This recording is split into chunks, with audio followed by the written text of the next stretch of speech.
the other way that I do that, besides, a deep dive in expenses, the other way to do it pretty safely, in my experience, just double the required amount. I was just going to say, that's probably the easiest thing to do, isn't it? Just double the required amount. I mean, if you can cover all your core costs of living on $10,000 a month, you're going to be perfectly fine on 20. Yeah. Yeah.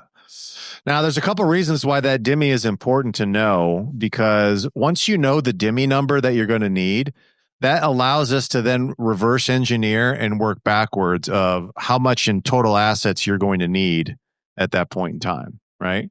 Yeah, I can't tell you how much to save if I don't know what you want to spend. Exactly. So we're going to take an example of someone that comes to you and says, okay, I need $10,000 of, I want my RMI to be at least 10,000. I just talked with somebody just like 10 minutes ago, right? And I asked him the same question, like, hey, what do you need to cover your fixed core expenses? Yep. Okay.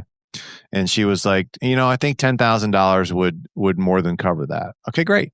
So then if we took that same rationale, and I'm going to say 10,000 would be great, but you really probably need your target needs to be around 25,000.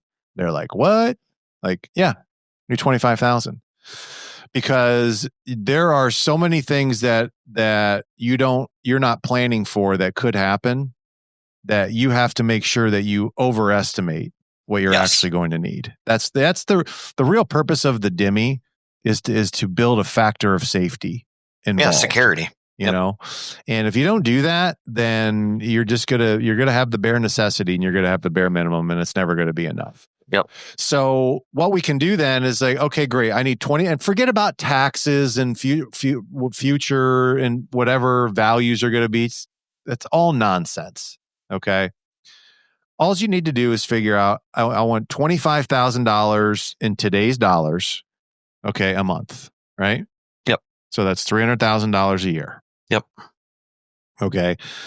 How much am I going to need in total assets and in total investments to be able to generate $25,000 a year? A month.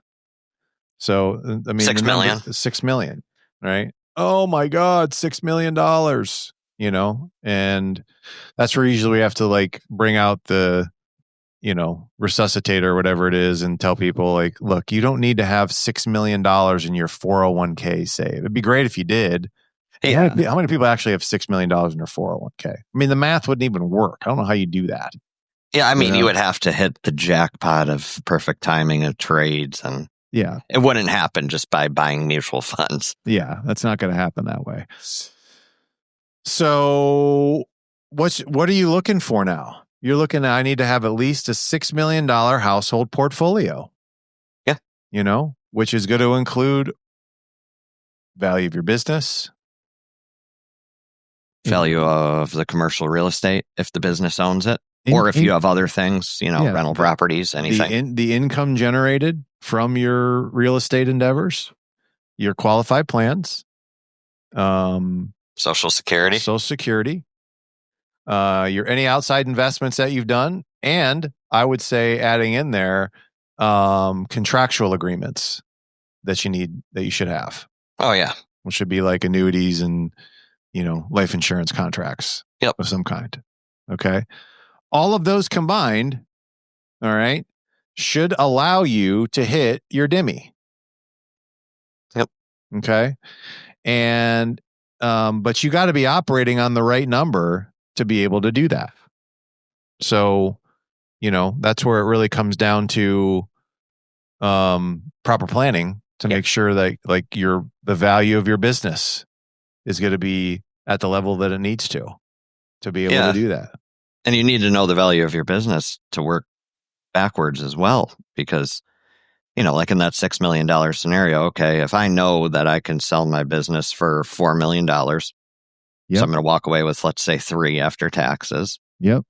That means that I need all of those other things, excluding the business value, to total another $3 million. And if I do that, there's my $25,000. Yeah. Or maybe I need to take $1 million or $500,000 of the business sale and pay off my building, because by doing that, it's going to open up an $8,000 income stream for me. Yep. which now I got to minus that off my sale proceeds. Am I going to have enough to generate? Like, all we're trying to do is get to that $25,000 a month, number right there. And if you can get to that amount, then, you should, if your burn rate doesn't increase, then you should be okay. Yeah. Of course, experience has told me that the burn rate always increases all the time. Yeah, for the most part, especially in the beginning. Yeah. Those first couple of years are not, they're not cheap.